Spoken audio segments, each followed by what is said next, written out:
Well, if you see in the month of December, mutual funds have deployed close to 16,970 crore rupees in the Indian secondary market. Now, this number is higher compared to what we saw in the previous month. But if you remove the NFO amount, then actually the number is lower at around 10,640 as compared to 13,600 that we had seen in the month of November. Now, exposure-wise, if you see, mutual fund companies have added exposure in industrials, utilities, metal and mining, and oil and gas space, while they have reduced their exposure in financials, discretionary, auto and healthcare. And the cash level of the mutual fund have also come down drastically from around 4.9% seen in the month of November to close to 4% in the month of December. Now, when it comes to stock specific idea, among large cap mutual funds have been continuously adding Zomato and GAIL to their portfolio, while on the sell side mutual funds use the rally in BEL, NTPC and IOCL as an opportunity to exit these counters. Also, HDFC Bank continues to remain one of the top sellers for mutual funds despite the cheaper valuations that we have been talking about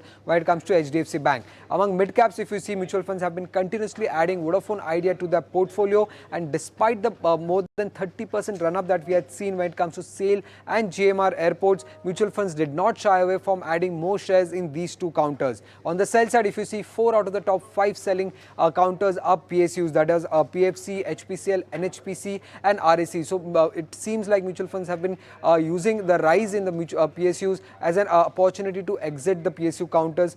In small caps, if you see, Piramal Pharma is one stock that mutual funds have been continuously adding to their portfolio. And apart from the Hoodco, apart from that, if you see Hoodco, now that stock was up nearly 47% in the month of December, but mutual funds still did not shy away from adding more shares in that counter. And on the sell side, if you see, Suzlon has been one stock on the sell radar for mutual funds, as they've been continuously selling this counter for the last 2 consecutive months, while NLC India, which was up around 49% in the month of December, mutual funds have used that as an opportunity to exit this counter in the month of December.